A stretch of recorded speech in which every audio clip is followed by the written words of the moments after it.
For the emergency tornado on the ground northwest of Boise City, Oklahoma. This is an observed tornado northwest of Boise City, Oklahoma. Let's go and pull radar here so I can show you guys.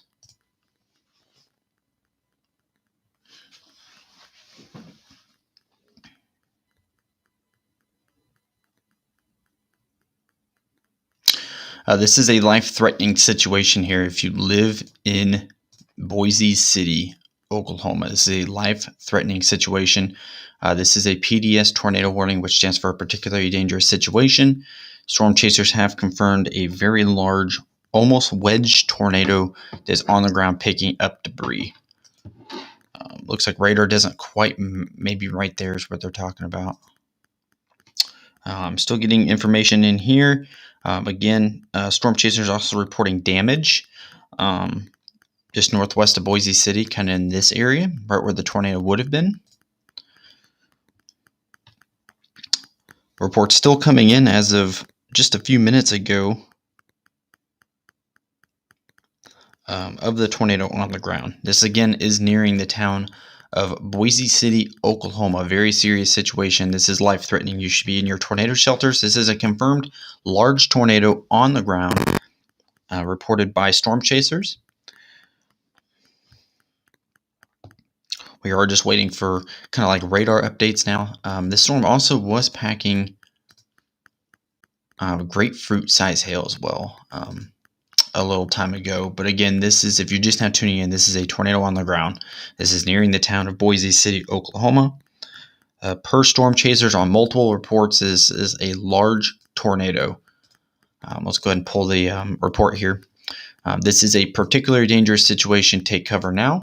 A confirmed large and extremely dangerous tornado was located 13 miles northwest of Boise City, moving southeast. The source is live storm chaser video. Confirmed the tornado. Again, this is the key word, though. This is a particularly dangerous situation. PDS tornado warning because of where it's about to impact. If it stays on the ground, it will impact Boise City, Oklahoma. So let's stay live here just for a little bit longer and talk about it. I decided I was not going to go live tonight, but decided to break in for the emergency situation underway here in the Panhandle of Oklahoma. Again, very serious situation. I'll be pulling some photos here in a second from Twitter if I can find any. We know that this tornado has also been on the ground for a little bit too. Let's see if I can pull some. I know a couple people on Twitter had cone tornado. I haven't seen any pictures of the bigger tornadoes just yet. But again, the sun has set out there now as well.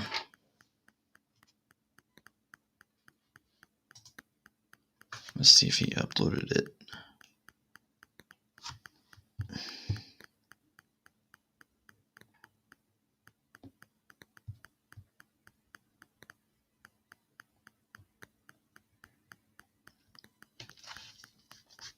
I can't remember. Somebody, let's see if he has it on his.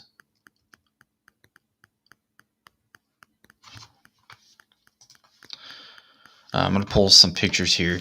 We know this tornado was on the ground here in Colorado as well. It was a big tornado, definitely a big tornado. Let's see if we can pick up some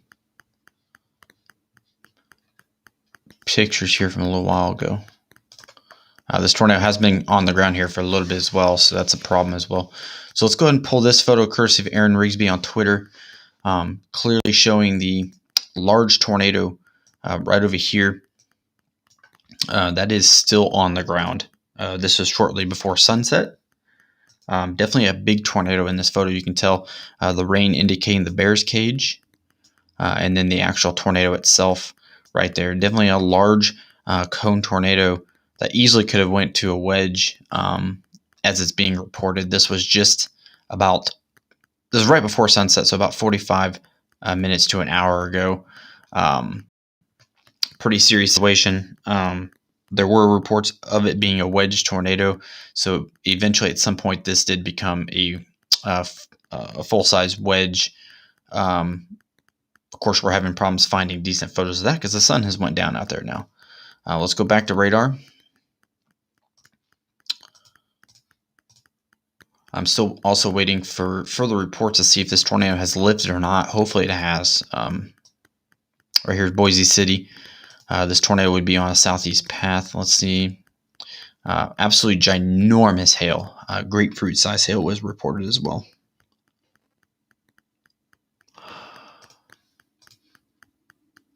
I'm going to see if I can pull some nighttime photos here.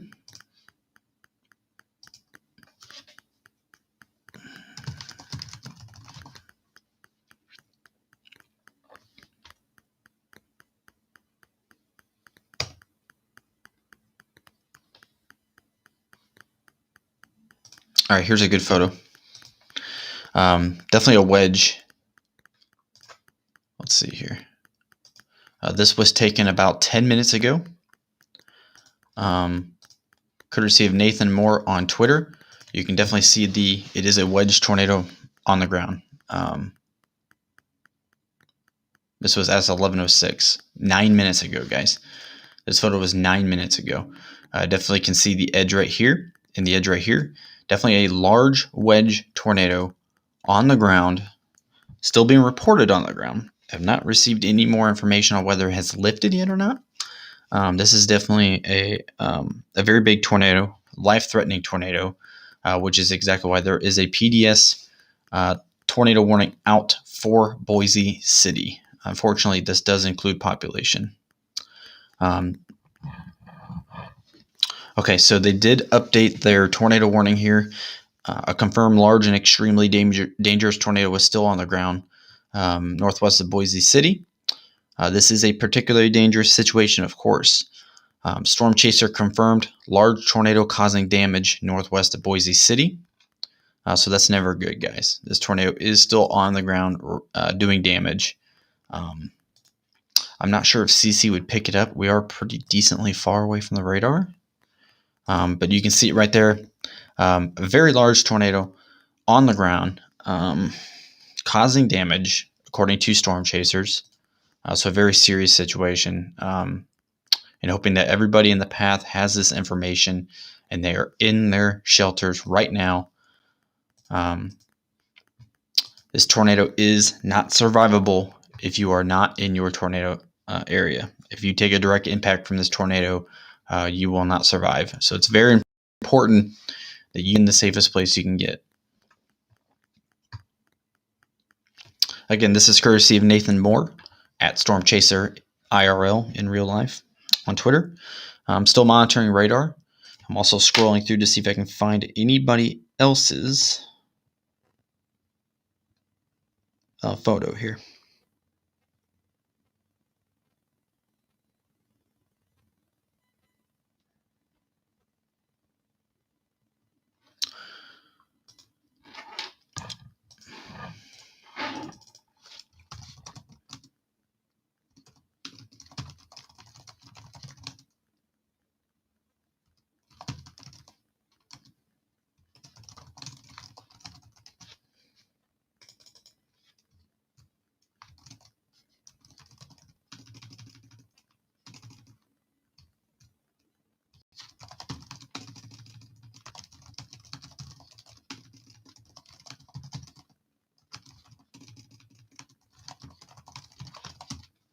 So if you're just now tuning in, we are tracking a very large wedge tornado on the ground northwest of Boise City. We'll go back to radar here very briefly so we can take a look at any updates. Obviously, a very serious situation here for the people that live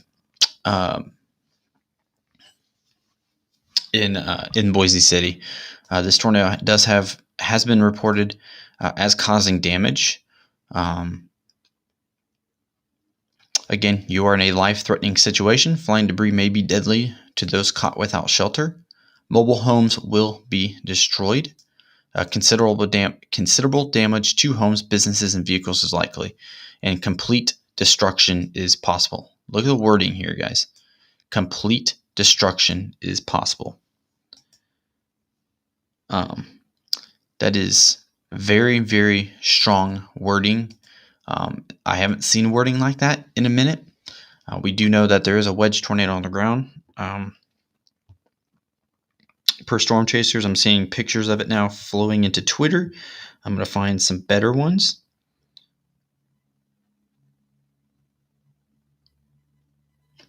National Weather Service Amarillo, National Weather Service Amarillo is reporting that very large wedge vortex tornado, multi-vortex tornado on the ground heading towards Boise City.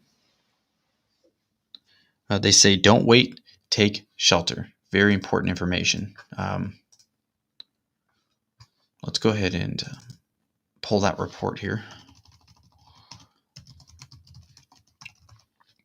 It's good to see information getting put out as quickly as possible, especially by the National Weather Service. Definitely don't want to mess around with this, obviously. Let's go to here. Let's pull the National Weather Service Amarillo. Right here you can see very large wedge multiple vortex tornado on the ground heading towards Boise City with baseball-sized hail. Estimated 20 minutes away. Don't wait. Shelter now.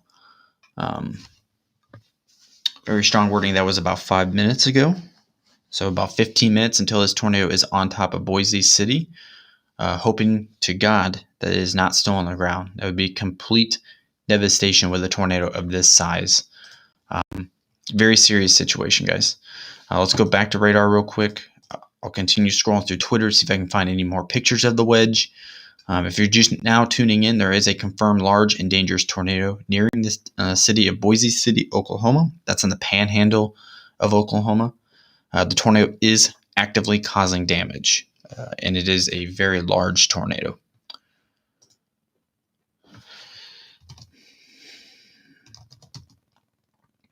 I'm going to go ahead and pull information here from Twitter, see if I can find anybody that's got any more photos of this large tornado. Okay, here's another photo, courtesy of Michael Snyder, who's been in the area all week. I've seen his name a few times. Here it is again. This looks like this is recently as well. Maybe not as large as it was, but certainly still a wedge tornado. Right here's your edge. Maybe even some satellites here jumping around on the outside of it. Still a very large tornado, guys. This is heading towards the town of Boise City, Oklahoma.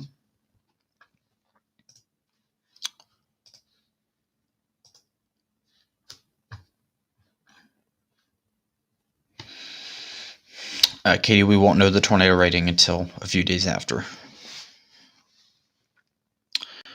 Thomas says 1,100 people in Boise City. So it is populated pretty decently. Again, you're looking at it, a very deadly tornado on the ground, approaching Boise City, Oklahoma.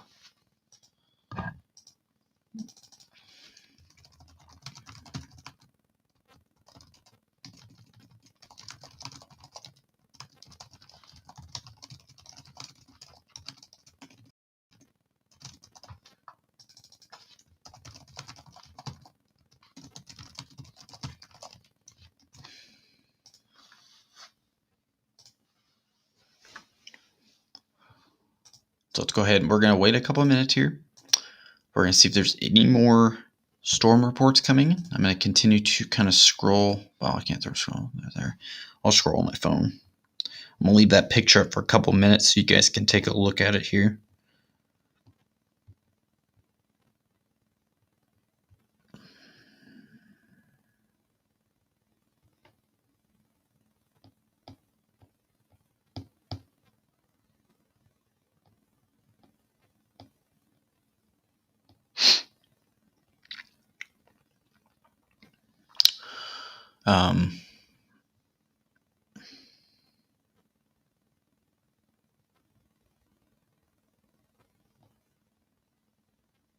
Still not finding much information on this. I'm still not sure if this is still on the ground or not. I can't find anything on Twitter just yet. But as soon as I do,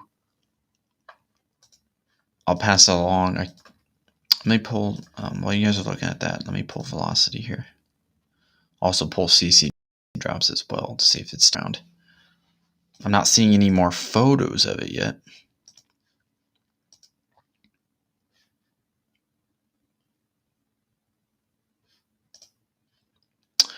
So if you're just now tuning in, moments ago we did have a confirmed Wedge tornado on the ground northwest of Boise City moving southeast. Boise City, you're still under that PDS tornado warning, which stands for particularly dangerous situation, obviously. This is a life-threatening situation. This is an unsurvivable tornado if you are not in a tornado safety location. You must be in a tornado safe location to survive this tornado.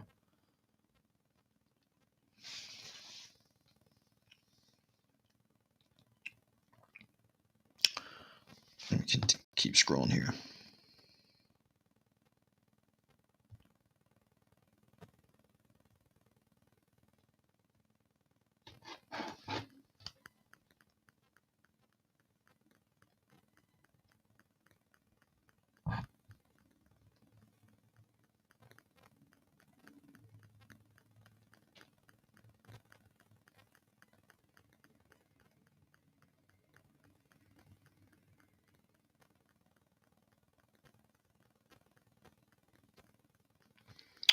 All right, I'm still scrolling through social media. I'm trying to get an update on the situation. Wormy asks, will they do a tornado emergency? If it is still on the ground as it approaches the town, they will issue a tornado emergency if it's still on the ground.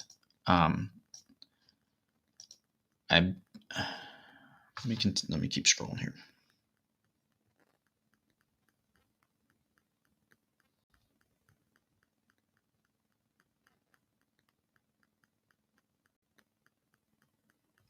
Okay, this is an update 2 minutes ago, guys. 2 minutes ago from the National Weather Service Amarillo office.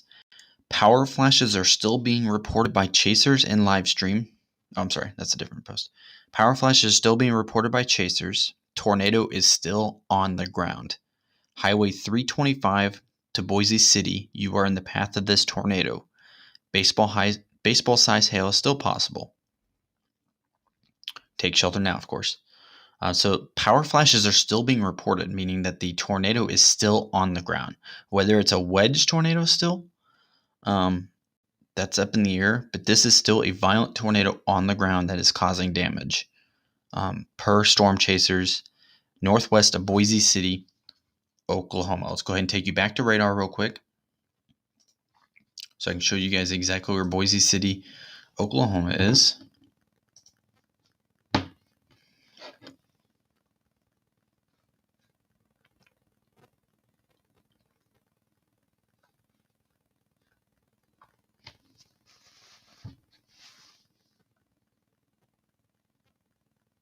Z, I'm not sure what you're talking about, dude, but have a good one. So let's pull reflectivity here.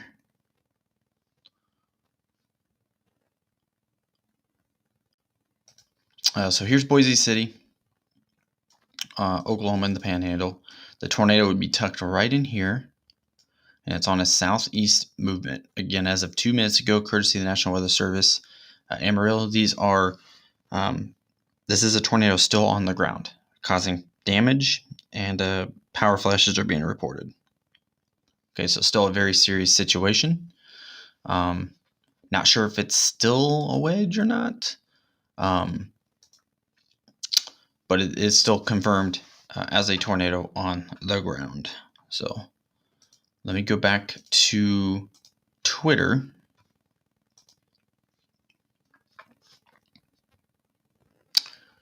If I can get it to load. I'm going to refresh Twitter. If anybody else sees anything on Twitter, let me know.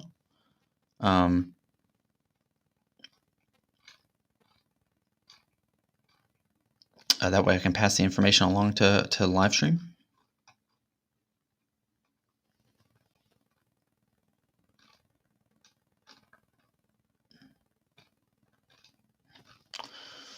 Let's see. Again, power flash is still being reported. Tornado is still on the ground. Live stream from Nathan Moore's live stream is reporting power flashes. That's up 2 minutes ago.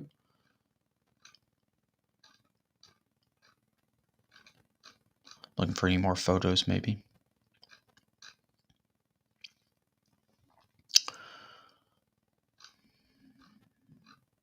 Okay, no more photos as of yet. But again, there are still reports needing to be taken serious.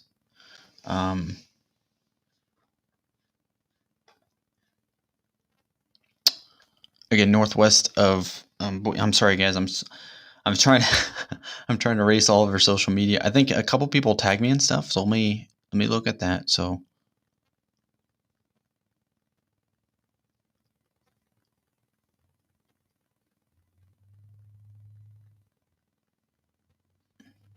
okay, no, that wasn't a tag. I lied. That was just a notification.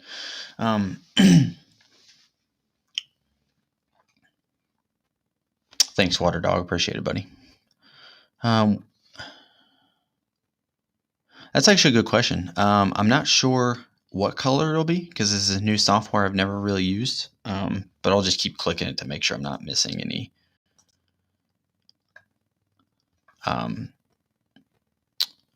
They've not updated this tornado warning just yet. They're still reporting from about 8 minutes ago.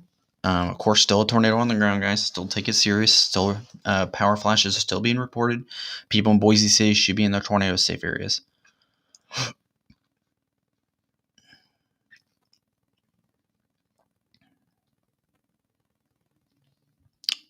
John is in the path. Okay.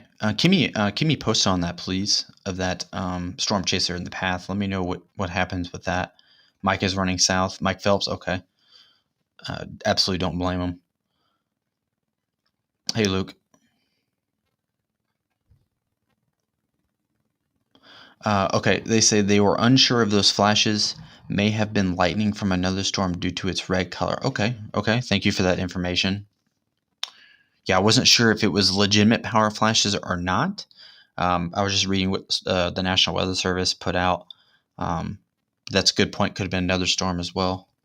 Thank you for that comment.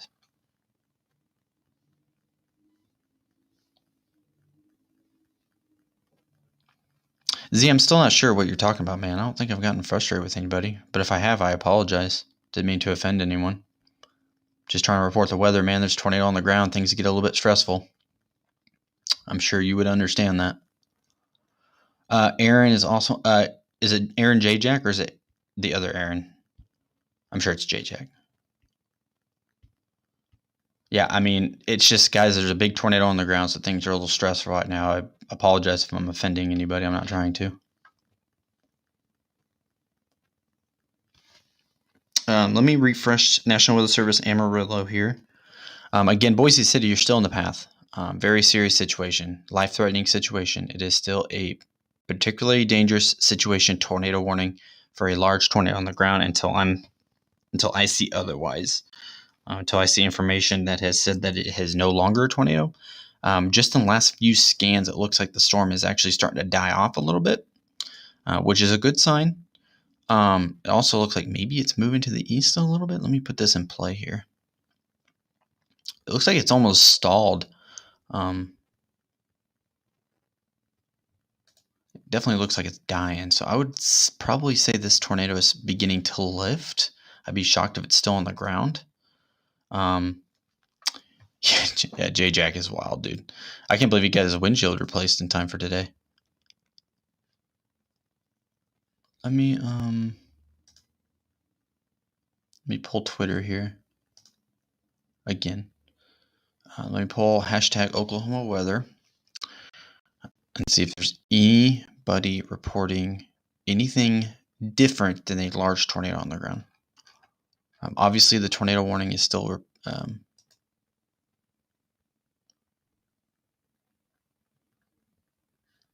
obviously the tornado warning is still, I think the tornado warning still says observed. Yeah, it does. It hasn't been updated in 11 minutes now, so they're probably studying this pretty well. Okay, so, this person took a picture. He says current view of the tornado warned storm. It's lit up by lightning, and I don't see anything on the ground in this photo, which is good, obviously.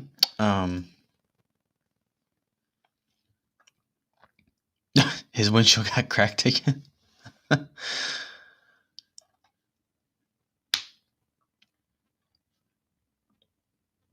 National Weather Service Albuquerque's getting a good shot of it. I would assume, especially with the lightning, lighting it up. Luke says storm chasers say they see scud on the inflow. Okay, inflow is good though. I mean, it's not good if you're not wanting a tornado, but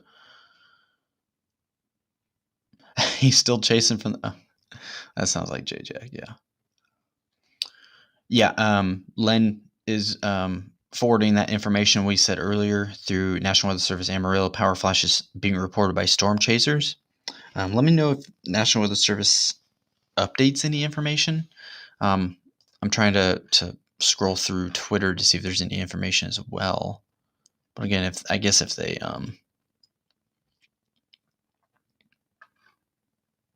if there is a tornado warning, I'm sure they would probably put it somewhere on here. Or if there wasn't, I should say. I keep just seeing the same photos over and over again. But for now, until told otherwise, this is still a large and dangerous tornado on the ground near Boise City, Oklahoma, northwest of. Okay, so the tornado, if it's still on the ground, will be right in here, and here's Boise City. Fortunately, the storm is moving decently slow, which is a good sign. It's going to take a little bit of time. It gives people in Boise City a lot more time to get to their shelters. I'm sure there's tornado warnings going off like crazy in that town. This storm does have a history of producing big tornadoes. I posted a picture earlier on here, earlier in the live stream, first couple minutes. Z, man, I don't know what you're talking about. I didn't see you post anything except for that comment. But again, dude, I'm tracking a tornado on the ground, man. I can't read all the comments.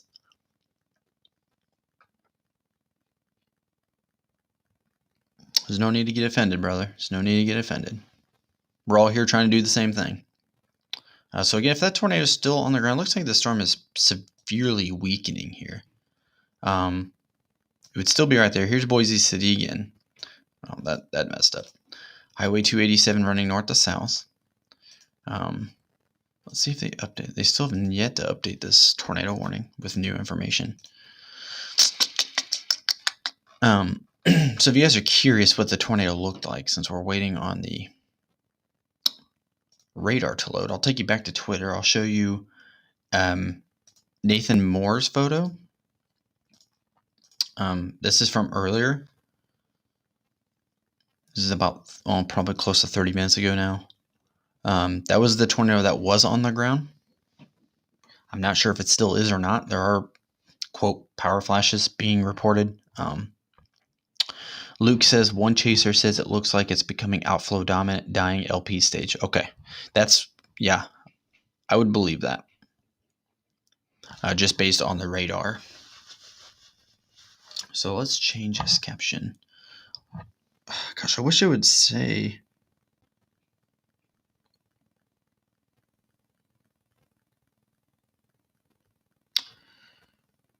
I wish someone would tell me that the tornado is no longer like put it out there.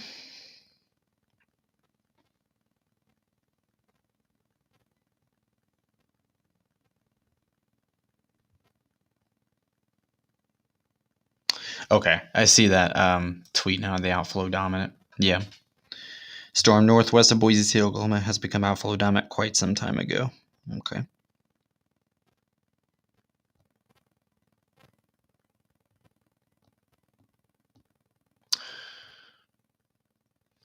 Yeah, I've been watching Nathan Moore as well. I've been watching his Twitter. This is from Michael Snyder. I thought this was Nathan Moore's I had pulled up.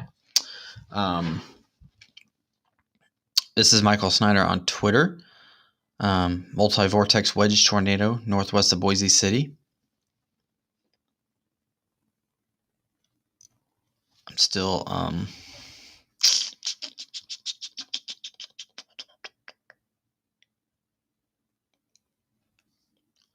nothing but love in here. Nothing but love in here. So we're trying to keep it civil.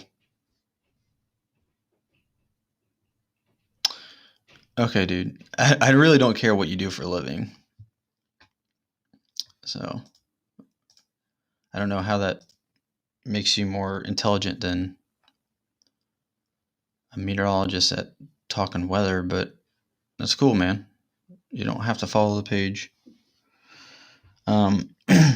Let's go ahead and change this caption. I'm going to go ahead and say that I'm going to follow what the Twitter feeds were saying from the professionals, keyword professionals in the field, who are telling me that it's becoming outflow dominant. So let's go ahead and just continue. Tornado warning.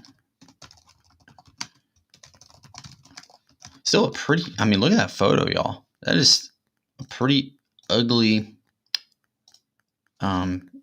tornado there that was on the ground.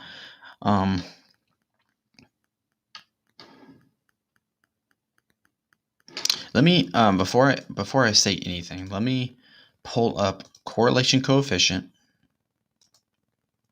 Let me look at any drops that are indicating that this is still on the ground. That's not really a CC drop. Let me see if I can switch radar. Hang on, guys. Just keep looking at the pretty tornado photo, and I'll get you guys where we need to be here. I don't think there's any radar. It's gonna be. Let me pull Dodge City and see if it shows anything better.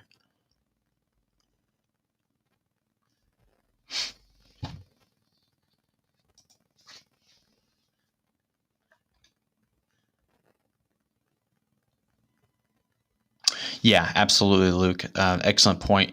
Luke says because it's nighttime and it's an unusual storm, they're probably going to play it safe with the warning and let it expire. Yeah, absolutely. Completely agree that they would likely just take it to the end. It's really hard. Storm Chaser's obviously playing a key play in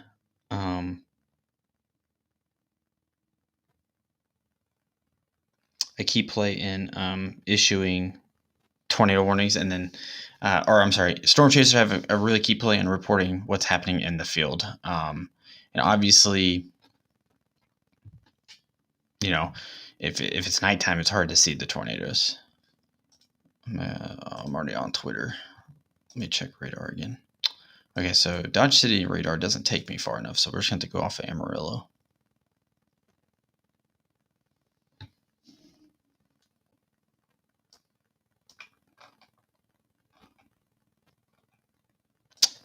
Can't really tell if that's a CC drop or not. There's a new severe thunderstorm warning out for this storm as well. It looks like maybe it's moving along, starting to make its turn to the east, which could be more tornado trouble, but it would miss the town of Boise City if it does take that turn. So let's go ahead and go back real quick to Radar Omega. Obviously, still a serious situation, guys. They still have that tornado warning out. Let me go ahead and pull that up instead. Tornado warning still does include the city of Boise City, Oklahoma.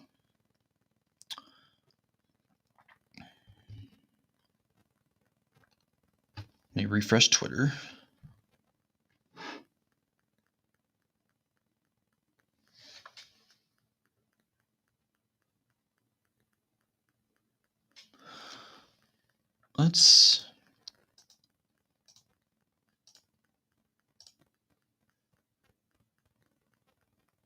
Yeah, they still have yet to update the tornado warning on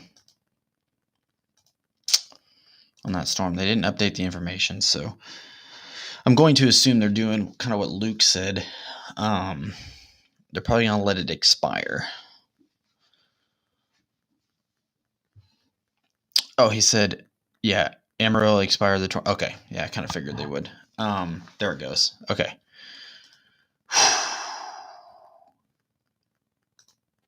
That's good.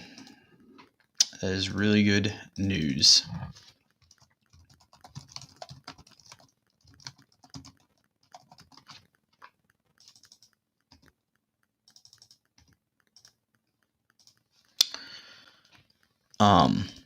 That's really good news.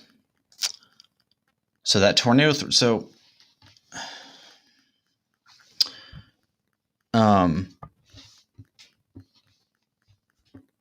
Amarillo did allow the tornado warning to expire, which obviously indicates that the tornado is no longer on the ground. Obviously, storm chasers are not reporting tornado on the ground. You can actually tell just from the reflectivity run that the storm has weakened pretty significantly. It looks like maybe it's actually catching on to maybe a boundary as well and starting to make that eastern turn. So Boise City, obviously Boise City was in the path there for a minute. We were all worried about large wedge tornado on the ground approaching Boise City, Oklahoma, and all of a sudden now it's made that right turn. So it appears to be out in the clear of any tornadoes. I'm sure the sirens were going off for a good minute. I'm sure everybody's phones in the area was going off for a good minute.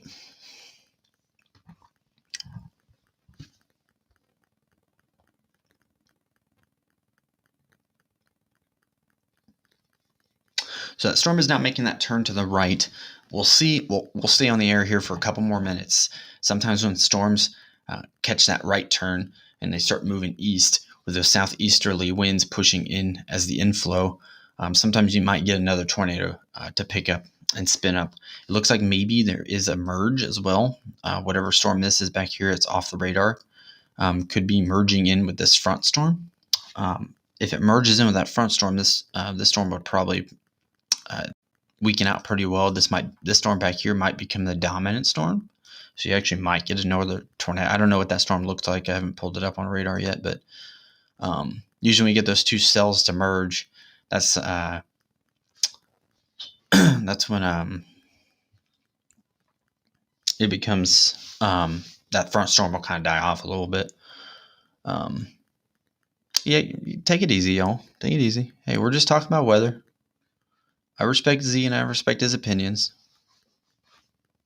It's all good. We're all here for love. We're all here to share a passion for the weather and to talk about it and to alert the public of any, serious situations like we had tonight.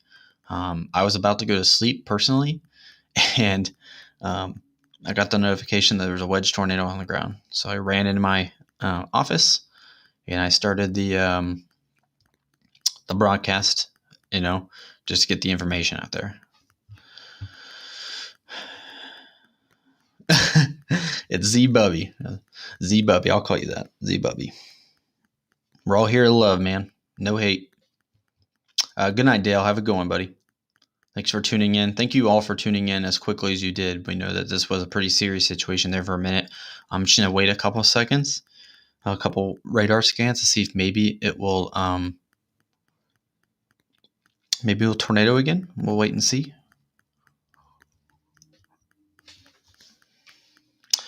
I don't think it will. I think it's kind of going into that stable environment. And if it does go in that stable, it'll die off. Hey man, we like to have fun here. We absolutely like to have fun here. Anybody's welcome here. Hate or not. Love all of y'all. Salient one says I love you. So what it is, we're just here to share a passion. That's all it is. I'm just here talking on camera, share the same passion, making sure that this information is getting put out properly.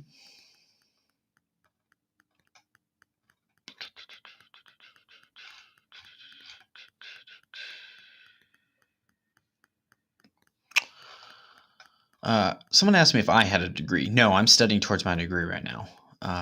I'm a year and a half away from earning my bachelor's at Mississippi State University in meteorology.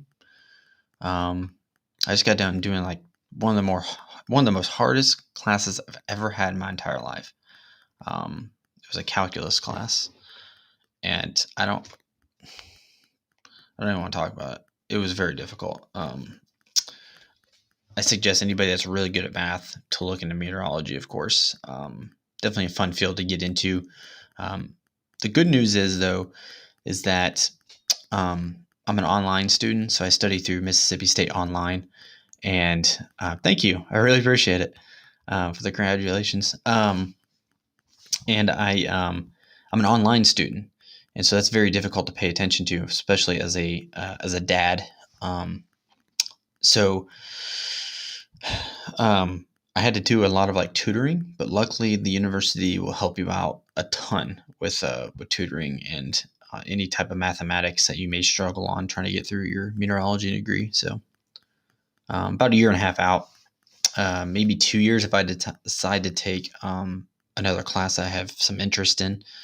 But with time, there's no rushing. The degree will be there when it's time for me to get it. John is safe. I believe he got out and took shelter. Okay, good. That's good to hear.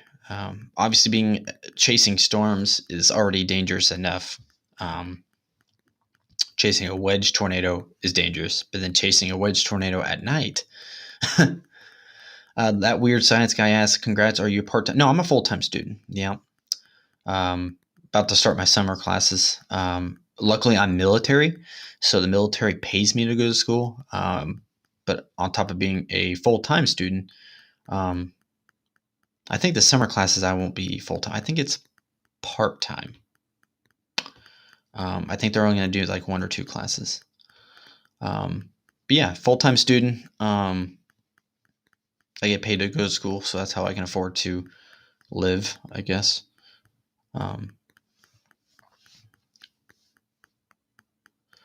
Z Bubby, I appreciate that, man. I'll hit you up. Yeah, I'm not a fan of math. And people told me, because I told them I wanted to be a meteorologist. I've been wanting to be a meteorologist for many years.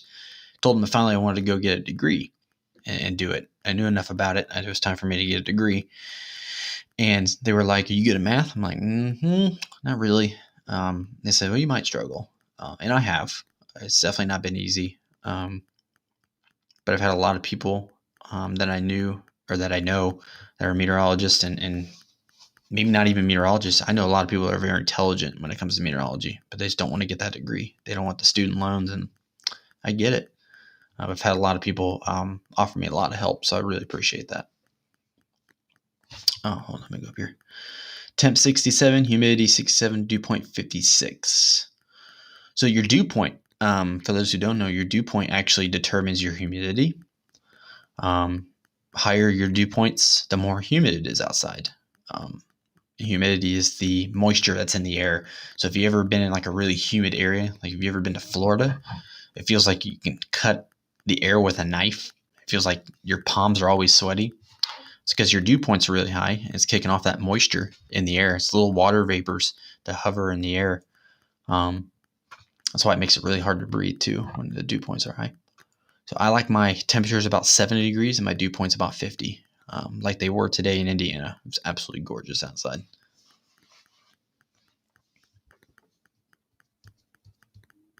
Thank you, Water Dog. I appreciate that. One of the big reasons I decided to go for my degree is so that I could be hired to do the weather full time. Right now I do a lot of weather just for fun.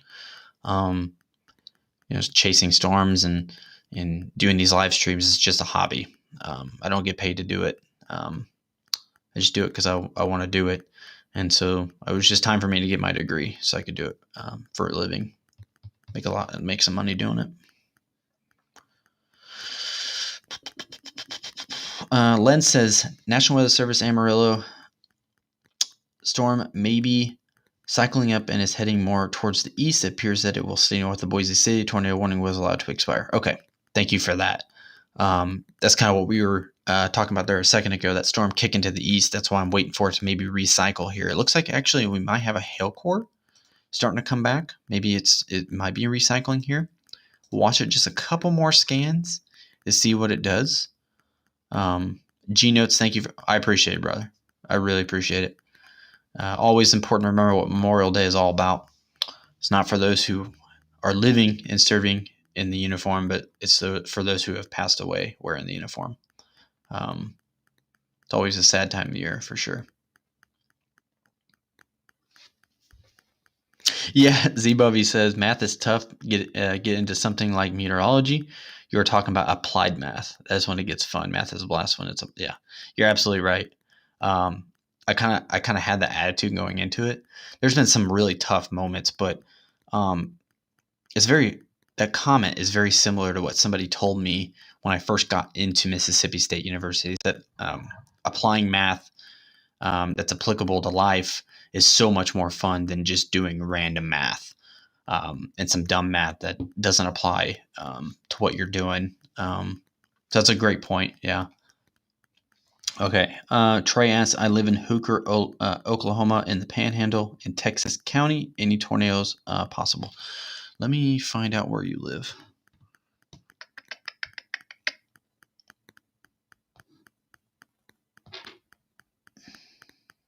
Okay, so Hooker is due east of this storm that we're monitoring. This storm was producing tornadoes. I'm not sure if it'll still be a rotating storm by the time it gets to Hooker. And we probably won't be live at that point, considering it's very late here on the East Coast. But certainly want to keep your phone beside you so you can get your warnings. I think these storms will kind of die off as they get into that atmosphere. From the surface observations I was pulling earlier, it doesn't look as impressive, but you might get a random tornado warning. But more than likely, you'll get probably some damaging winds and large hail as the night goes on.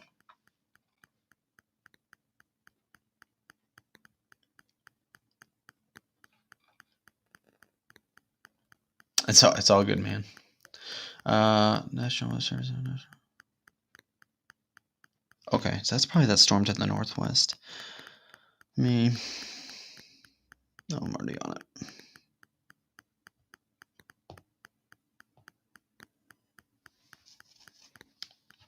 Okay, yeah, Len, I'll pay attention to those storms as well for a couple more minutes here. Yeah, it does, G-Notes, yeah. And that's okay. People celebrate differently. It's always important to remember why there's a holiday called Memorial Day. Mike Phelps is heading southwest to the larger cell northwest of Logan. Is that the one we're watching? No, it's not.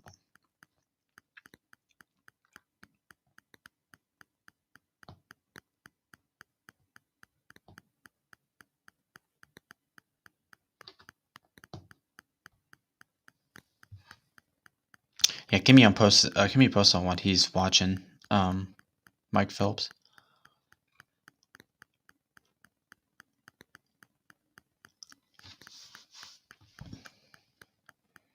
Trying to catch up on everybody's comments here. Making sure there's no weather related comments, important comments. I know we've been talking about meteorology a little bit, science and etc.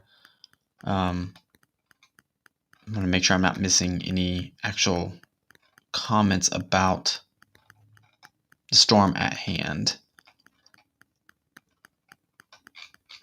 I don't think I did.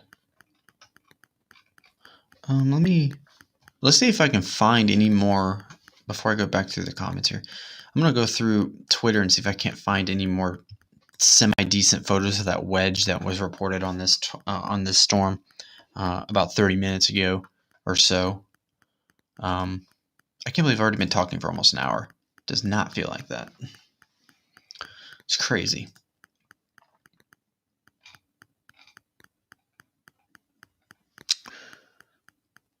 It's an okay photo, but let me see if I can find a better one.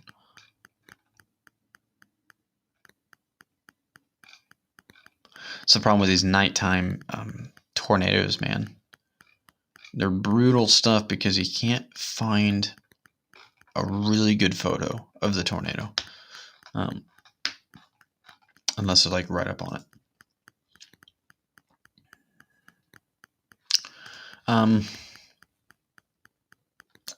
West of Amarillo.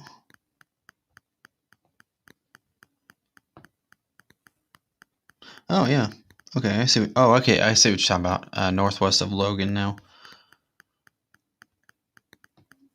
Over on the New Mexico side. Yeah, we'll pay a little bit of attention to that storm as well.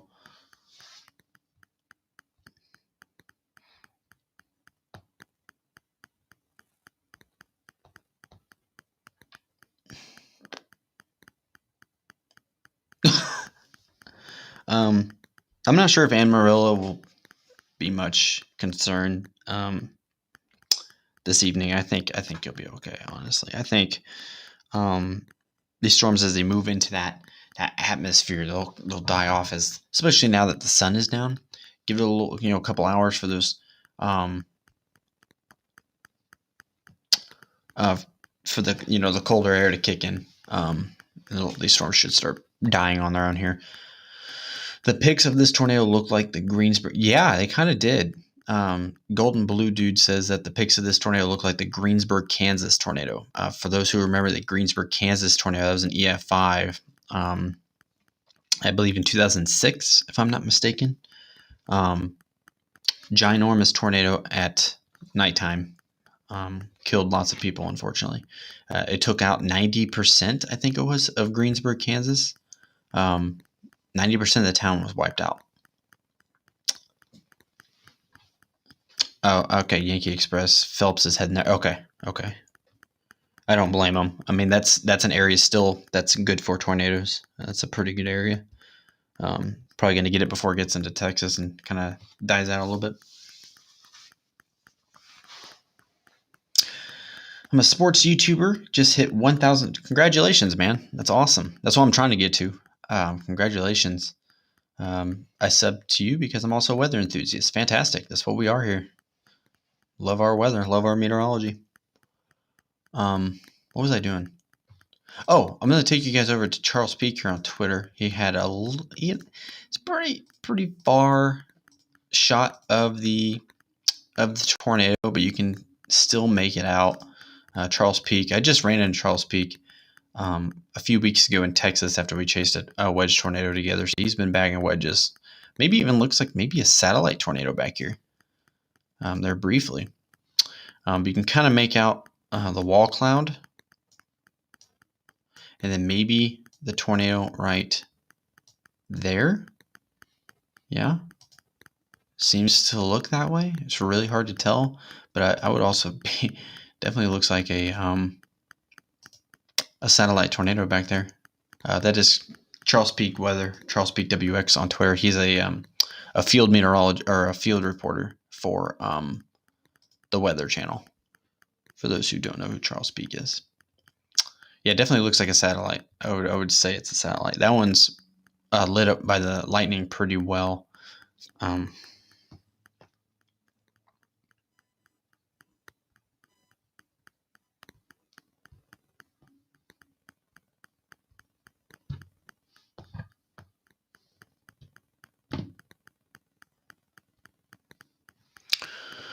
National Weather Service, Amarillo, severe thunderstorm warning continues.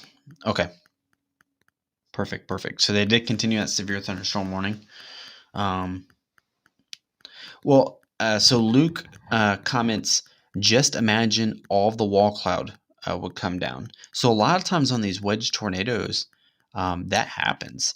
The entire mezzo will look like, anyway, it won't actually literally be on the ground, but the whole mezzo will come on the ground. If you guys go to my YouTube and you check out my very latest tornado footage under the severe weather videos playlist, you'll see the tornado. We intercepted a wedge tornado a couple weeks ago in Texas.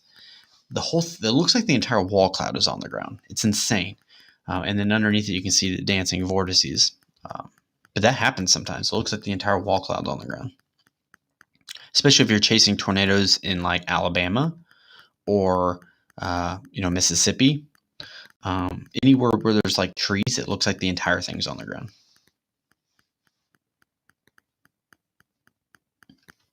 Yep, Joplin did it as well. Yep, I was there for Joplin. I remember that as well.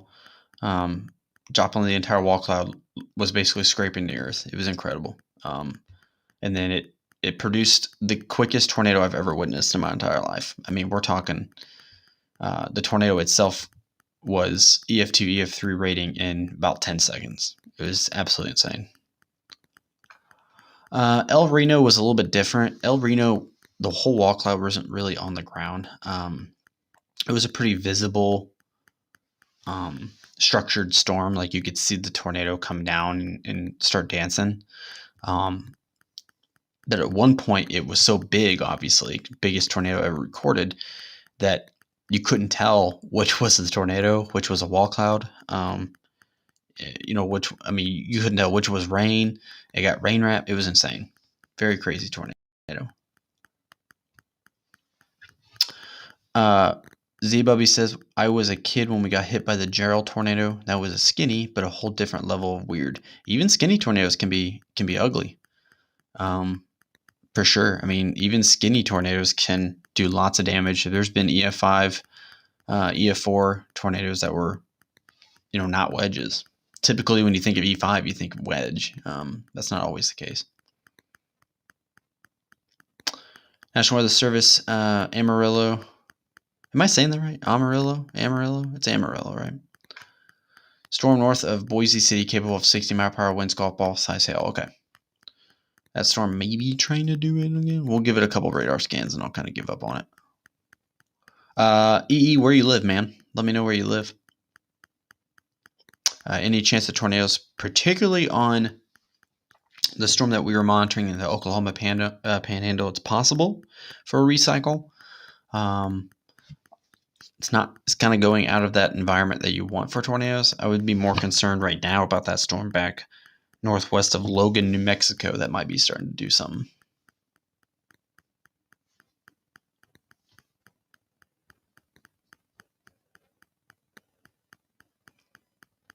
Yeah, slow-moving tornadoes are not a joke. Slow-moving tornadoes they're terrible. Because they just sit there and just continue to do damage. That's why I think that's when you do the argument of, why was this tornado rated EF4 not EF5? I think a lot of times the damage may not be as extreme because of how fast the tornado is going. Because the quicker the tornado is going, the less time it has to destroy something. Obviously, think of like hurricanes. Hurricanes cause a lot of damage because they sit there and they put 140-mile-per-hour sustained winds for 2 hours straight. That's obviously going to weaken buildings and collapse buildings. But with tornadoes, it only lasts a few seconds sometimes, especially your skinnier tornadoes. So I think a lot of that plays effect too. If your tornado is moving at 60 miles per hour to the east, it's not going to do as much damage because it doesn't have enough time to, as compared to a tornado that's going 10 to 15 miles per hour. I'm sure there's research that's been done about that. I'm sure the Vortex program maybe even looked into it. Type of Tim Samaras research of some kind.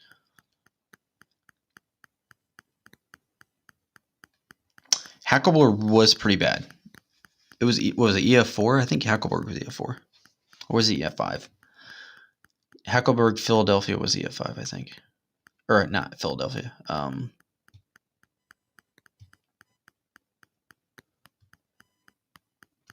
Actually, that was EF4, wasn't it? I can't remember. Remind me what Hackleburg was a 5. That's what I thought. That was the April 27, 2011 super outbreak. Yeah. That's right.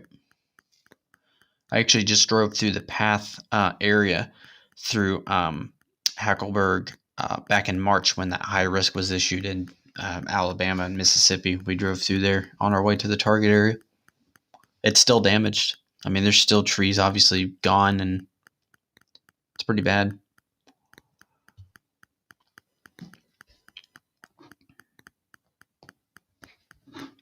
That storm northwest of Logan, New Mexico is severe thunderstorm warning now. We're going to still watch that for a couple minutes. The storm to the north kind of not doing much. I think it's kind of hitting that area where they're going to start to kill off a little bit. Definitely was a long track tornado. I know there's tornado reports from Kim, New Mexico as well. So this picture that you're seeing on your screen was a long track tornado, from what I'm understanding. Maybe it went back up and dropped and, whatever.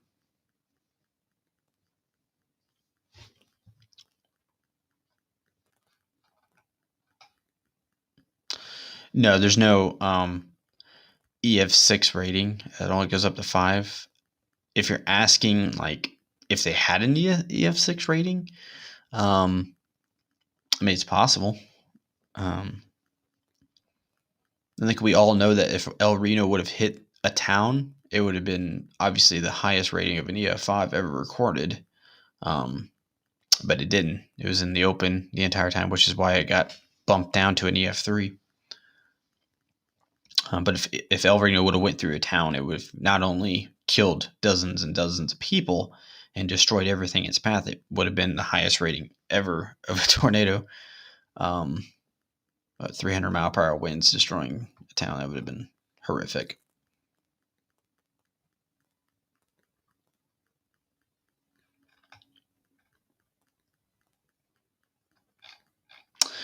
Someone commented, where'd it go? Everybody above ground in the path of Gerald tornado died. That kind of reminds me of the Moore, Oklahoma tornado of 2013. Or I'm sorry, 2011. No, it was 2013. I am so tired right now. I need to go to bed. It reminds me of the Moore, Oklahoma tornado when it was going through. The National Weather Service was putting out information about this tornado, and they said one of the wording was that the tornado was so large that you couldn't tell that the tornado was there. And they also put out words like unsurvivable tornado. And they were telling people if you were above ground, it didn't matter if you're in a tornado area. It didn't matter. If you were above ground at all, you were going to die. It says unsurvivable tornado. I thought that was probably still to this day the most horrific wording that a National Weather Service office has put out. That was an unsurvivable tornado, must be underground to survive. If you were above ground, you were going to die. Pretty ugly stuff.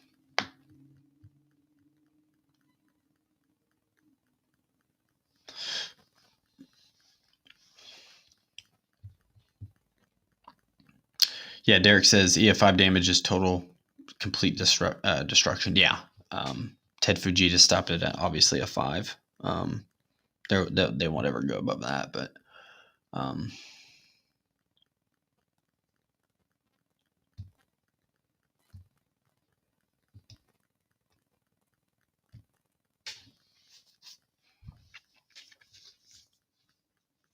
Gerald was pretty bad. One of the more destructive tornadoes in history.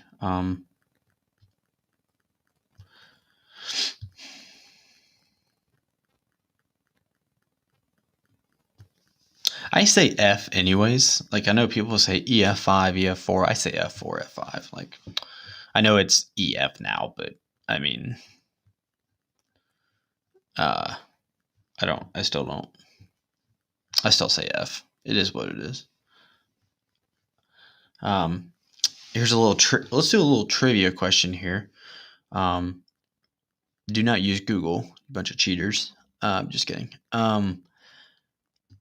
So obviously the EF scale came out in the mid 2000s. What was the first tornado to be issued? Or I'm sorry, what was the first tornado to be surveyed and rated an EF5? Not an F5. What was the first tornado to be rated an EF5 tornado? Answer in the comments.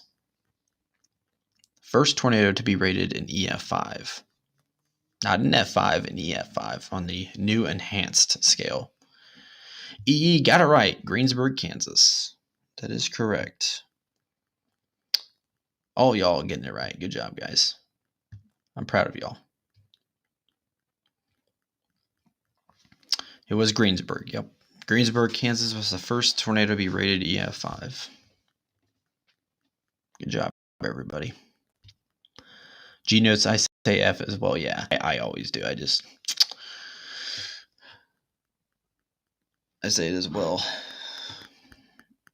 I don't even remember when EF scale came out, to be honest. Was it mid 2000s or was it? I can't even remember. It's not something I really follow. I grew up knowing EF. I'm still young though.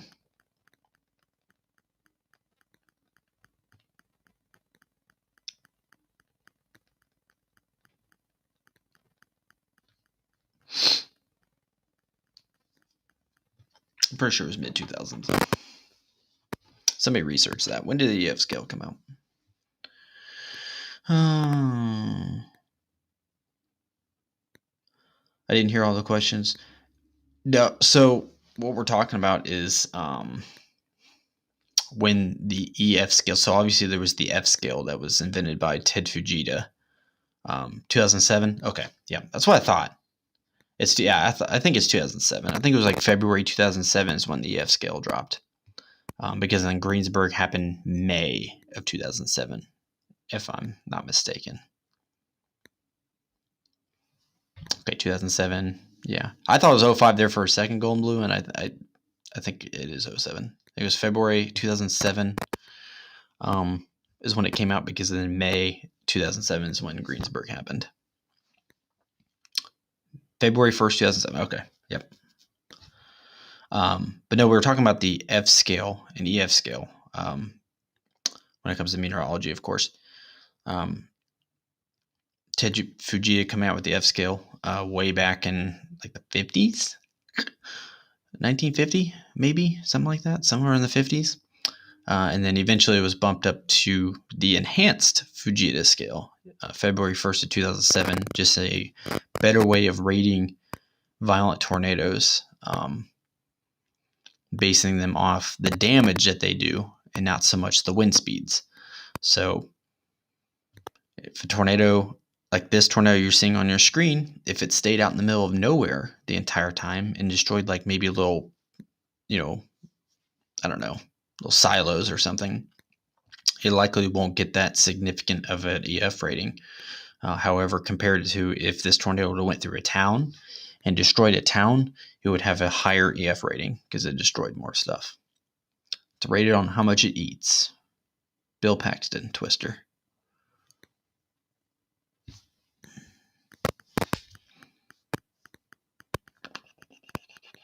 I need to watch that documentary. I didn't know there was a documentary on it. Hold on, let me scroll back up here. I did a compare versus contrast paper on the 1974 super outbreak versus the 2011 super outbreak. That's a really good compare contrast paper. Two of the worst tornado events in history. It's a really good paper to do.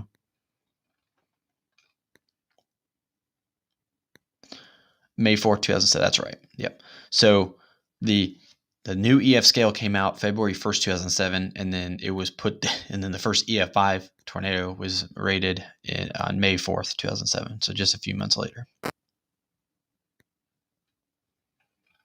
It's crazy how they do that, and then all of a sudden, boom. EE asks, do you think a tornado emergency would have been issued if it? Yes, I do.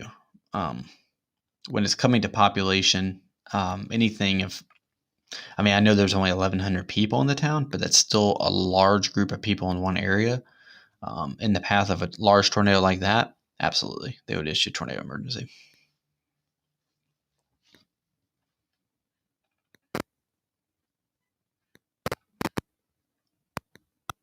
How much does the wind speed matter? It still matters, mainly because the damage that they survey goes back to how fast the wind speeds were. So in the long run, if you want to be technical, it's still measured off a wind speed. But for example, how do I put this? So when they go in, they survey storms. I've had the opportunity to go and survey storms with the National Weather Service previously and tag along and see how they do it. What they do is they have a checklist and they kind of go through. And let's say there's like a metal pipe that's completely snapped in half, right? They can then determine that wind speed maybe was 200 miles per hour. And so if you have 200 mile per hour wind speed that's causing that damage, it gets that high rating. EF5, EF4, whatever it would be, whatever they decide to put it. It's technically not a wind speed scale. It's how much it eats, but at the same time, to determine how much it destroys, you have to go back to wind speeds. So it kind of all ties into each other.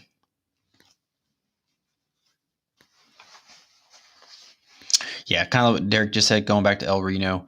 El Reno was rated EF3 because it didn't hit enough structure for them to determine an EF5 rating. So if it had gone through like El Reno, for example, it would easily been an EF5, probably one of the worst EF5s in history if it would have. Fortunately, it did not. The suck zone, that's right.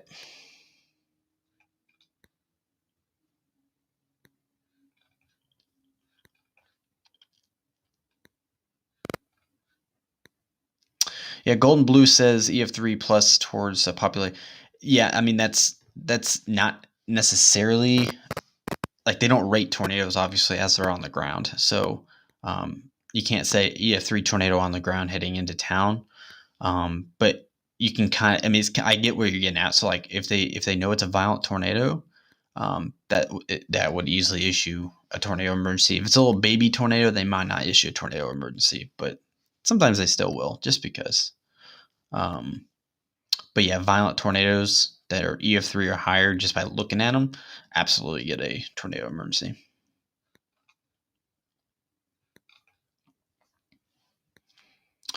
Let me know if you guys have ever been in a tornado emergency. I'd be curious to know.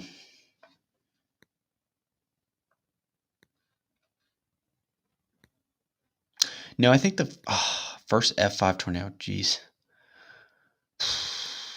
Tri-state tornado, maybe? But that was before F5 ratings.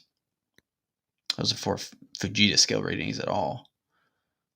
So I don't think that really is considered an F5, but I know that Fujita himself said that if he were to rate the tri-state tornado, would be an F5, but technically you can't count that. That's a great question. What was the first F5 tornado? I should know that.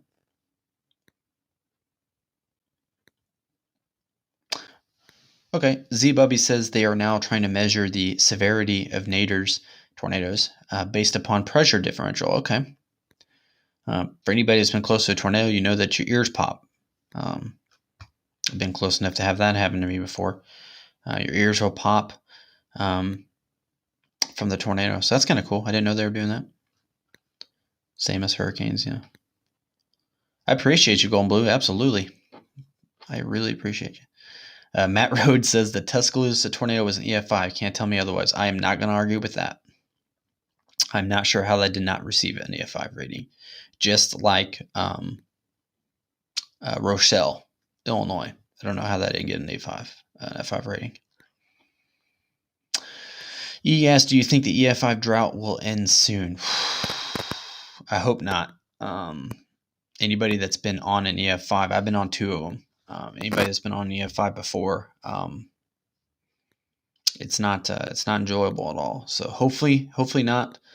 However, I thought maybe this year would have been big for violent tornadoes, and we had a lot of big tornadoes this year.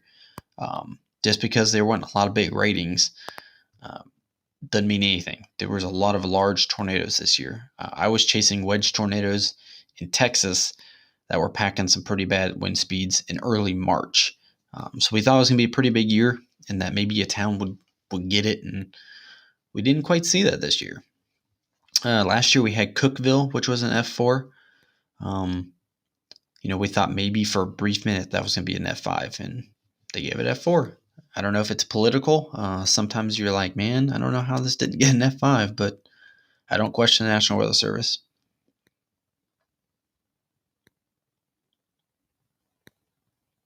I was not the one who wrote that. I might know the person who wrote that. The damage passed me, but I don't even think I've heard of that. I'll actually be curious to read that. Probably Tim Marshall. Tim Marshall does that all the time. He does that type of stuff.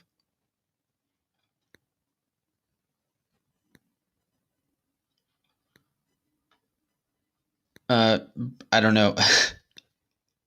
Luke, break that down to miles per hour. I don't know. Hold on. I don't know my kilometers per hour at all. I don't know metric.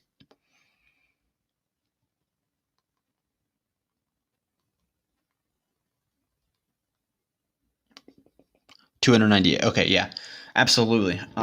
It's known that El Reno had gusts up to maybe even like 305, 310 miles per hour. Um, it's absolutely insane tornado. Um, have I been in the middle of a damn tornado? Not dead center, but very, very, very close. Very close. I've never been dead center in a tornado, though.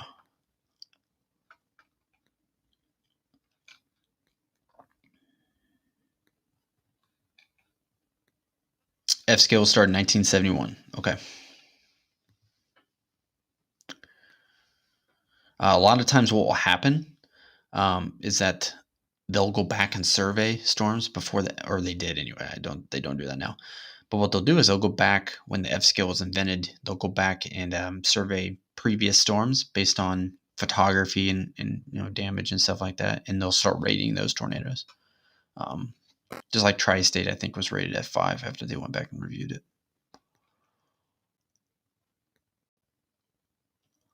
Yeah, Derek says a high-end EF4 versus an EF5. It doesn't really make a big difference. You're absolutely right. I've seen high-end EF4s that are like, what? Obviously, you never hope for an EF5, but even a high-end EF4 does EF5 damage. I mean, it's ridiculous. They very well may have reached 320 miles per hour. I don't remember the exact report that came out on that, but it was unbelievable. A record-breaking wind speeds from a tornado on top of the record-breaking size. And if that would have hit any town, there would be no more town left. You live pretty close to Rochelle, right on me. I was just there not too long ago. Maybe a little, I guess it was a year ago. Well, it was in August of last year when that derecho came through. That's when I was there. I honestly haven't even really been paying. We've been talking weather. Haven't really even been paying attention to the storms much. Is tornado chasing enjoyable? Absolutely, if you have a passion for it. But if you don't like long car rides across the country, probably not for you. I just got back from about a 4,500 mile storm chase trip in about 4 or 5 days. 5 days? 5 days. And we only saw like 5 or 6 tornadoes of the whole thing. I mean, which is fine. But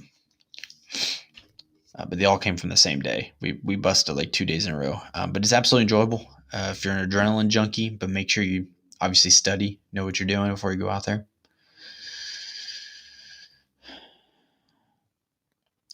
Yeah, so radar measure wind speeds above the ground were just under 300 miles per hour. Yeah. Radar doesn't catch what's happening at the ground 90% of the time. That's what surveys are for, post-damage surveys. They're the measure of the wind speeds that happened at the surface to give the actual rating of the tornado. So we easily were over 300 miles per hour. I don't doubt that for a minute. I don't think this tornado hit anything. I highly doubt it get an EF5 rating. It stayed over open southeast Colorado land. I know there was damage reported, but likely probably just some farmland of some kind. Not enough for it to get an F5 rating. I definitely would have my phone going off right now if it had hit something populated. Somebody would be telling me about it. Dawn says she has been in a tornado emergency, 2012, Wichita, Kansas. Okay, I don't remember that one. But there's been a lot of them, of course, since then, so I may have just forgot. That's about the time I started studying meteorology really hardcore.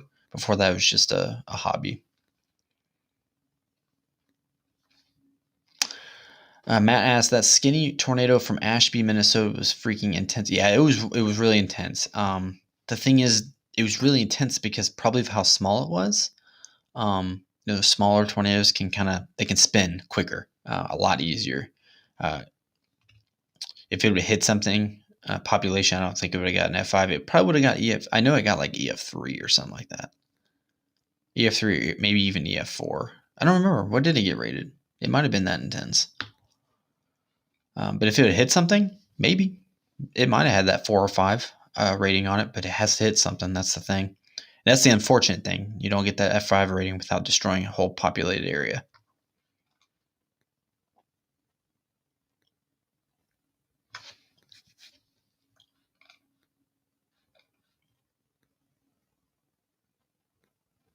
Yeah.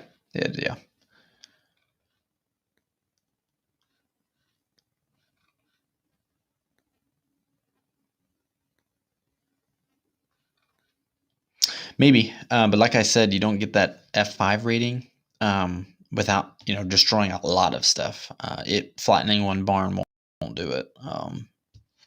Sometimes it will, I guess. Sometimes you can one structure can change the whole rating, but a lot of times it doesn't,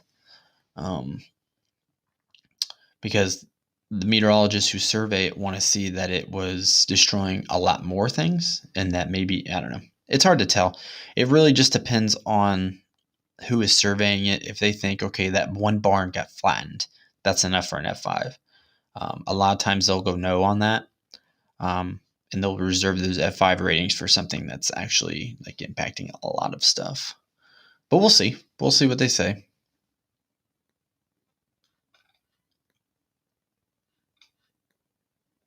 Thanks, Luke, buddy. I appreciate it. I'm getting caught up on the comments here. Clemson, South Carolina, right on, man. I like South Carolina. I want to chase a hurricane there eventually. I mean, I don't want to, but you know what I mean. It's the one place I haven't actually been to chase anything.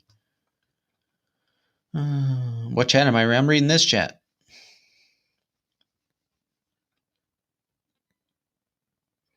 The Canton, Texas tornado swept a 2-story apartment. Yeah, I remember that. That was a good tornado. That was a really good tornado. I wasn't there for that, but it was. I know it was a good tornado. Saw pictures. Chasing national parks. Yeah, that's awesome, dude. I can't remember the last time I've been. I think the Grand Canyon was the last national park I've been to. That was way long time. That was 2013. Hey, I appreciate you, buddy. The Salient One. Have a good night. We'll see you in the next live stream. Oh, I'm definitely into college football. I'm a huge college football fan. My team sucks, but I live right next to the university. I'm a Purdue University fan. Go Boilermakers. I'm a Big Ten football addict. I watch any type of Big Ten football or Notre Dame football, just because it's Indiana as well. Big college football fan. Let's see here.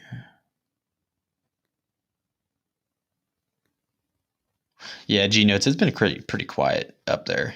There's been nothing going on in northern Illinois, southern Wisconsin, even in Indiana where I live. It's been just quiet as hell. Don't know what's going on yet this year. It's just the patterns aren't favorable for severe thunderstorms in our area. Matthew, Into the Storm. Yeah, yep. I went and saw that in theaters. It was my 17th birthday, 18th birthday, somewhere in there. 18th birthday? I don't remember. I went and saw it in movie theaters. It was all right. It was a pretty good movie. I didn't mind it.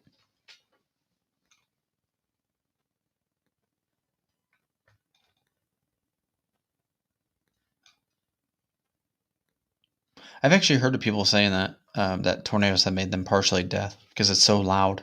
The debris flying around, the noise and everything. The whistling noise. Red Rock, Oklahoma had a winds clocked at 300, but only AF3. Yeah, didn't hit anything big for it to get that higher rating.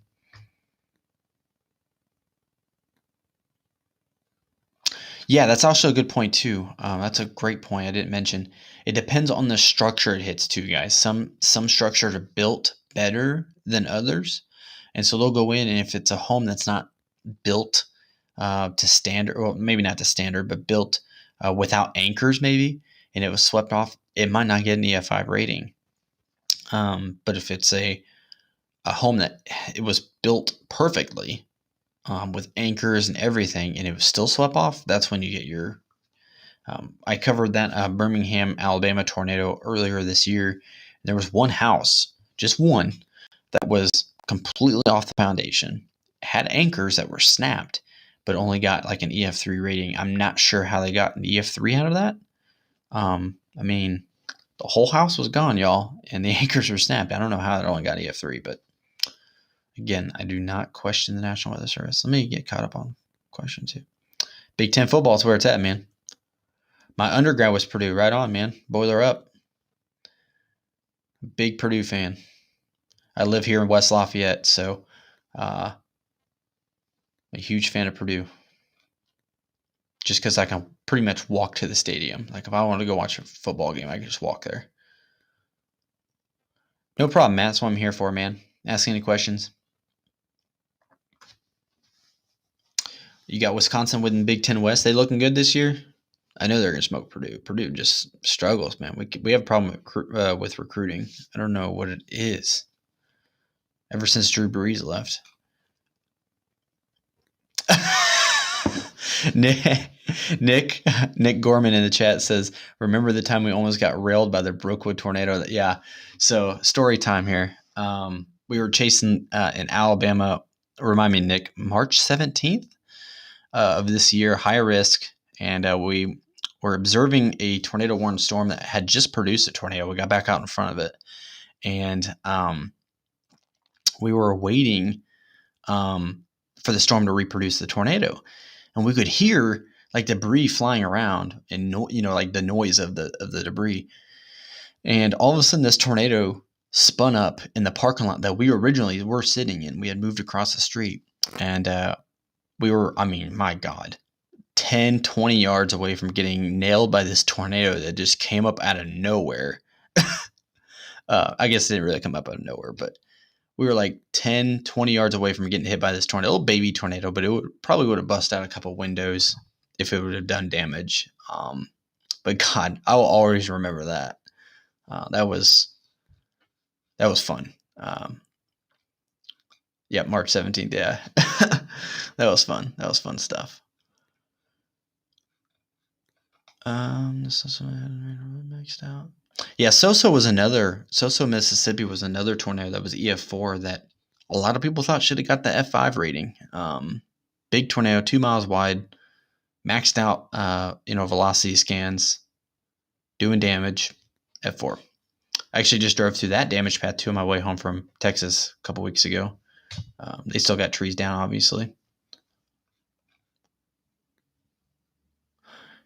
Yeah, comparing it to the NTSB is a good point too. When they investigate airplane crashes, there has to be just certain things to point out. How do you pronounce it? Is it Amberia? Did I pronounce that right? Either way, hi. E says March 17th. Yeah, we were on a pretty violent tornado there for a minute. I think it was one of the very few of the day. Actually, I think it was the only one of the day that was putting out multi-vortex tornado, and it hit Moundville, Alabama. Did some damage there. Took a whole roof off a few houses. I think it was only rated like EF3. I think it was the damage EF3, which is pretty common. Golden Blue Dude says playoffs will be Georgia, Oklahoma, Clemson, Alabama. The usuals, yeah. Oklahoma, man, I like watching Oklahoma football though. Maybe it's just I don't know why. I just like watching Oklahoma play football. I'm not a huge fan of Alabama or Clemson or Georgia, really. I'm not going to take my time to watch their football games, but I will take my time to watch Oklahoma football.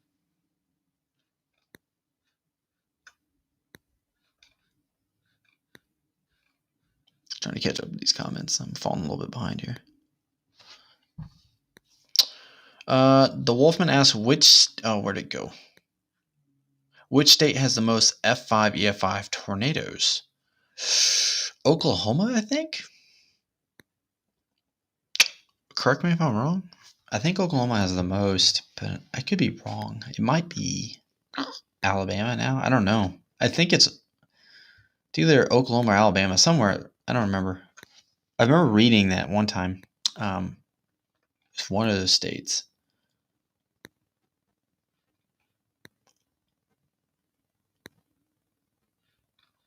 There won't ever be an EF6 rating. It'll stop at 5 forever. If you ask me, will they ever edit the EF scale in the future? I can see that being a possibility, where they go in and they change stuff around, but I don't think they'll ever add anything. It'd be crazy. Boomer, right on.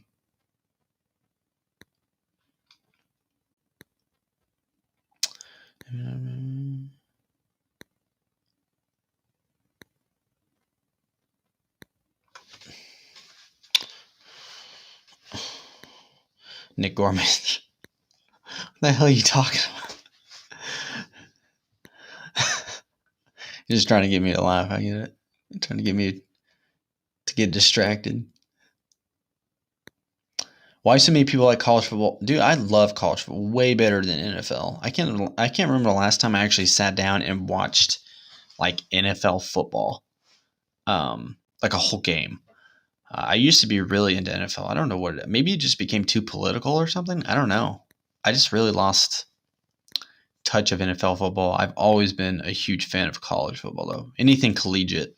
And I think it's because of like how they like do like the top 25 rankings, and so it's just so much more competitive in my opinion. I like it a lot more. E says Oklahoma and Alabama are tied at 8 EFF. So technically I was right on both. Oklahoma, yeah, that makes sense. I think if you ask me right now who wins or who will take the lead, it'll be Alabama. Alabama is a hot spot for EF5s lately. I absolutely see them. I see them absolutely taking the lead, unless Oklahoma wakes up. But I think Alabama will take it.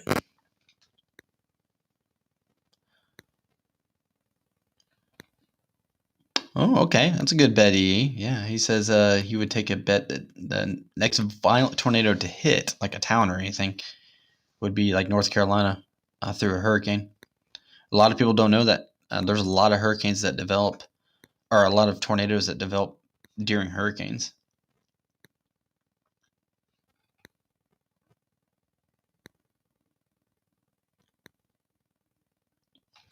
Okay, that's a good. That's good. What is interesting is that almost a third of all F5, EF5 tornadoes around the world have occurred outside the traditional April-May time period. That's a great point. Makes you wonder. I know a lot of F5s have occurred in like March and December and odd months that you wouldn't expect.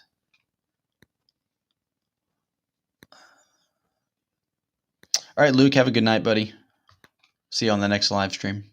Next time.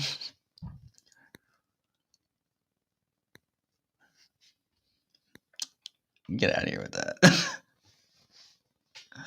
Nick in the chats, man. Talking some random stuff. All right, good night, Derek. Thanks, man. Catch you on the next live stream. Thanks for talking weather with me tonight. Why are more tornadoes developing in the South? That's a great question. And that is a question for NOAA and the National Weather Service. I'm sure there's studies being done on that, but there have been a lot more violent tornadoes. Well, a big reason why there's so many more violent tornadoes in the South is because, for one, there's trees, right? So any tornado that touches down in the South is going to be picking up trees, right? Two, there's a lot more population, right? A lot more people live in the South than they do in the panhandle of Texas. If you've ever chased storms in Dixie Alley as compared to the Texas panhandle, it's significantly different. When you're chasing Texas tornadoes in Texas or in Mississippi and Alabama, first off, they're harder to see because of the trees, but they're kicking up a lot more debris and they're hitting a lot more things because of the amount of population down there. But if you go to Texas and chase, you could watch a wedge tornado develop, be on the ground for 20 minutes and not touch anything. Maybe a couple cows.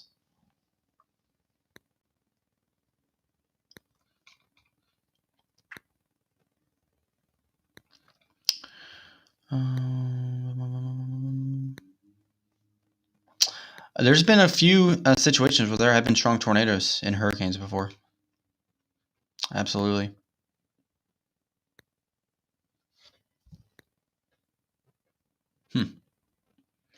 Nick with the random information. The tallest man ever recorded was American giant Robert Wadlow, who stood 8 feet 11 inches. It's a tall guy.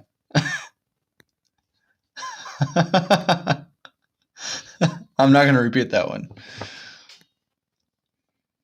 Matt asks, how old? I'm 26. 26 years young.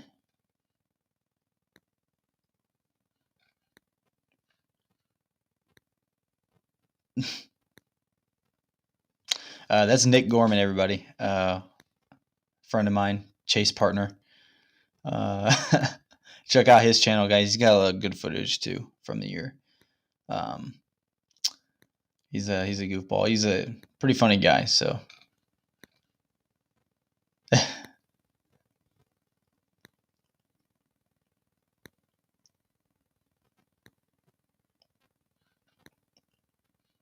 I feel like we will see an out of now. Yeah, I don't know. I'm trying to think if there actually.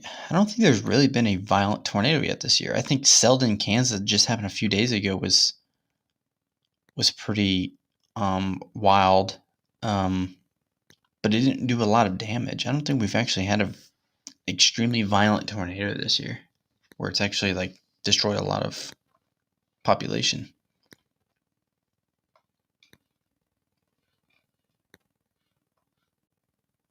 Biggest hail I've ever seen. Ugh. I tend to stay away from the hail as much as possible. And I know Nick is about to comment about his crack in his windshield. I'm just waiting for it. The biggest hail I've ever seen. Baseballs, maybe? Softball? I don't think I've ever seen anything bigger than baseballs. Reason being is because I stay away from the hail. I don't mess with that. Hail means that you have to pay money to get windshields replaced.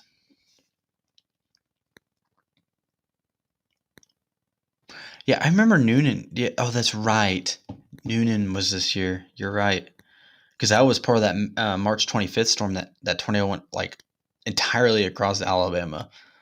Uh, I knew he was going to say it. Yeah, it went all the way across Alabama and hit Noonan. That's right. I remember now.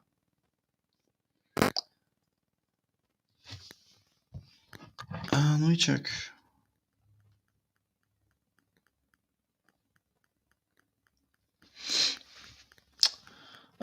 New warnings in southern Kansas. I don't see any warnings in southern Kansas. There's 2 severe thunderstorm warnings, one in New Mexico, one in Colorado. I would say the tornado threat is quickly going down. Yeah. No, Birmingham. It might have been rated F4 somewhere. I know that when it went through Birmingham, it was only an F3 because we were down there. Me and another storm chaser were down there surveying the damage. No problem, Richard. That's what I'm here for. There are no. I would say that tornado threat for the night is rather over.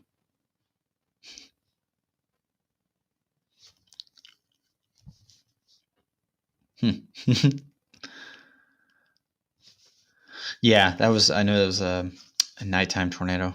Those are never fun, man. Never fun. Do you live in Noonan, or do you live nearby at least?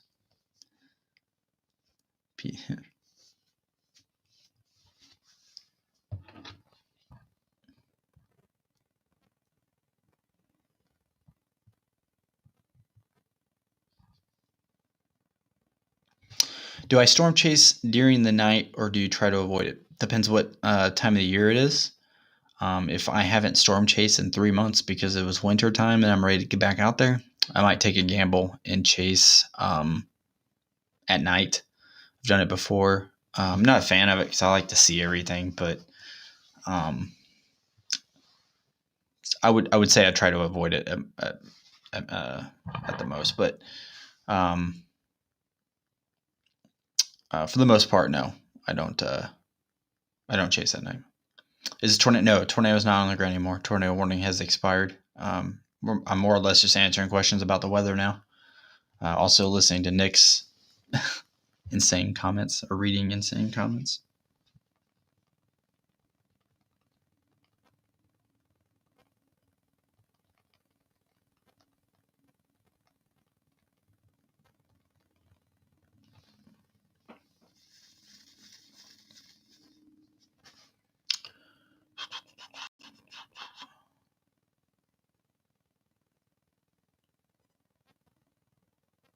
Are you, Gino? So you talking about the March 25th Alabama Georgia tornado?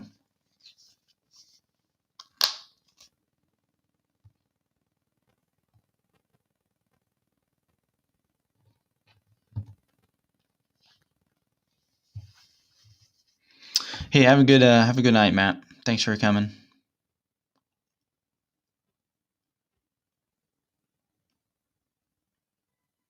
Oh, okay, all right. I got some. Okay, Big Ben's clock stopped. Oh wait, I lost it. Hold on. Big Ben's clock stopped at 10:07 p.m. on 27 May 2005, most likely due to extremely hot temperatures of 31.8. Huh. That's a real fact. That's pretty cool. I didn't know that.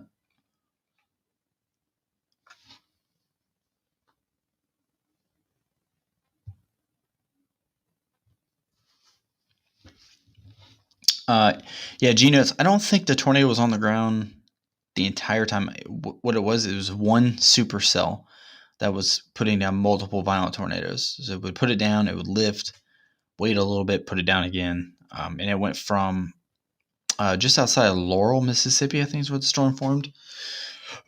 Traveled clear across Alabama, and then ended in Georgia. It was a very long-lasting supercell.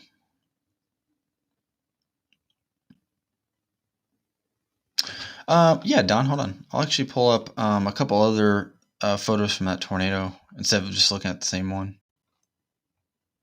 I mean, that's a pretty good photo. Hold on.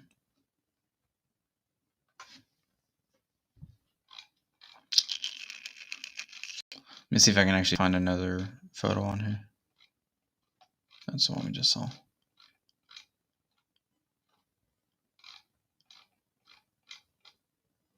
Here's that photo from Nathan Moore again of that wedge from earlier.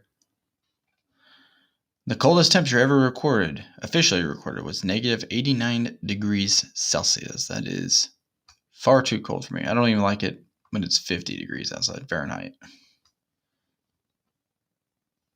let alone negative 89 Celsius.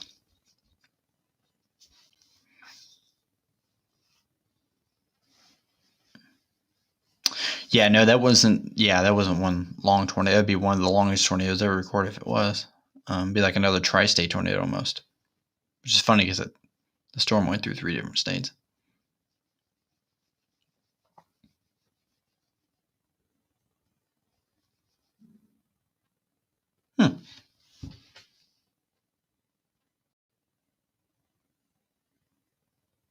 Okay, so you think it follows? Okay, interesting.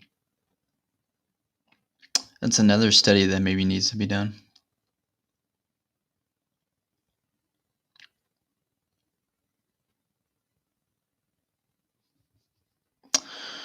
All right, y'all.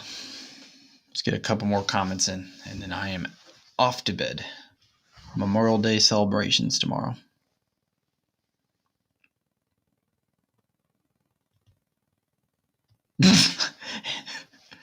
If the only way to leave Kansas was jumping inside the tornado, would you jump inside of it? Kansas is pretty boring. I was just there. A little. Good night, baby. I was just there not too long ago. Kansas, yeah. I mean, it's boring. Nothing a lot going on there.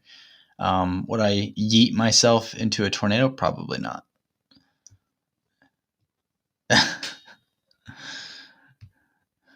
Y'all getting too much to handle. I love it though.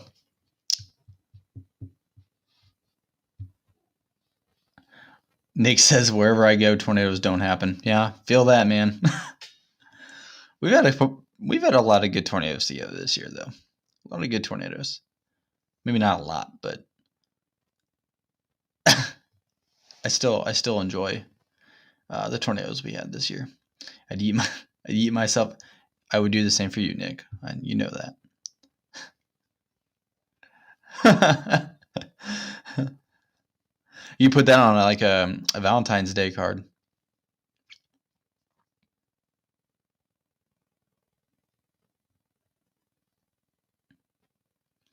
EE says, do you know about the Solomon Chapman tornado of 2016? Wikipedia says that National Weather Service said it was almost an EF5 had it hit Chapman. Yeah, that's one of the scenarios where it didn't quite get that 5 rating because it didn't hit like a huge area population. I want to see and chase an EF5. They're not fun. They're definitely not fun. Most of the time, because when you're chasing an F5, you know exactly what it's doing. And a lot of times you'll know that it's already F4, F5 when it's doing it. And, people are probably losing their lives as well. It's not a fun thing to experience.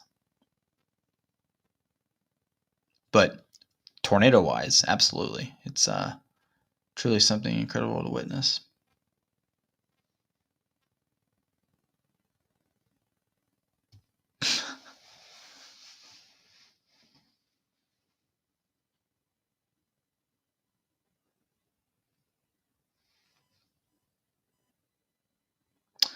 Jeez. Tornadoes that you have lived in have been hit 3 different times by tornado. Time to move. Where do you live? Tornado Alley? Or do you live in like the South?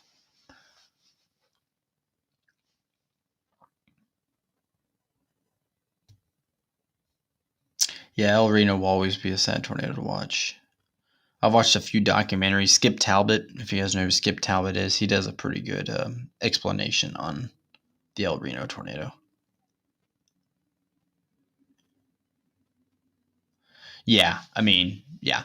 In a perfect world, you want to, watch a violent tornado in an open field, and it not touch anything, which has happened all of my tornadoes this year, really.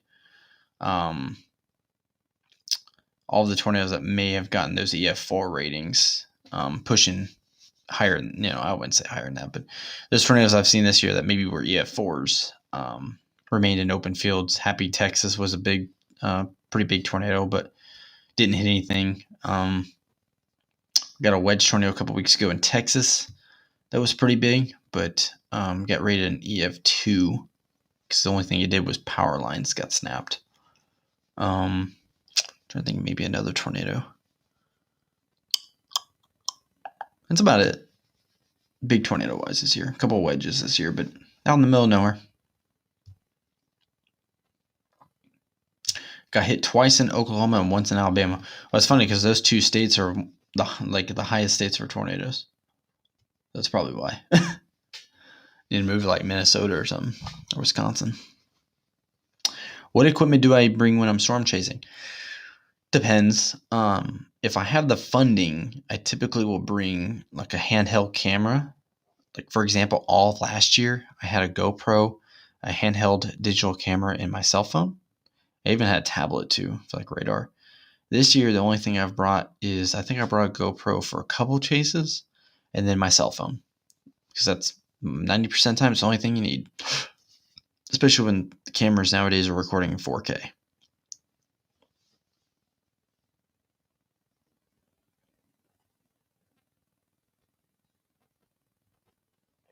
You live in Minnesota right now? Or Wisconsin? Good. You won't get hit by a tornado. Nevada's actually a nice place to live. It's actually pretty nice out there. I'm taking atmospheric patterns class in the fall. Will I get to people? They might mention it. I'm trying to think if.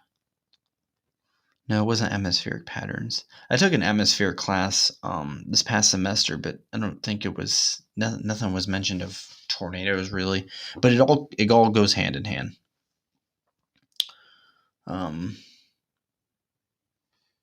Minnesota, but I'm in. Okay, well, yeah, that's kind of creepy how I guessed that correctly. But yeah, all right, y'all, it's time for me to go to sleep. No more tornado warnings right now. We're all good. We know that there was a serious situation there for a second with a big tornado on the ground. Fortunately, it lifted. Storm turned directions. It didn't hit the town head on. That's good to know. The tornado warning has expired. It's time for me to go to sleep because I have Memorial Day stuff to do tomorrow. Thank you guys so much. Make sure you guys subscribe to the channel too. If you enjoy having conversations about the weather, let's keep doing it. Future live streams, when things calm down, we'll have questions that we can answer on the live stream. So make sure you hit that subscribe button for me. Until next time, guys, thank you guys so much. Good night, EE. Appreciate it. Good night to everybody who was here for most of the time and having conversations with me. Really appreciate it. Again, subscribe to the channel, guys. Thank you guys so much. Have a great night. And God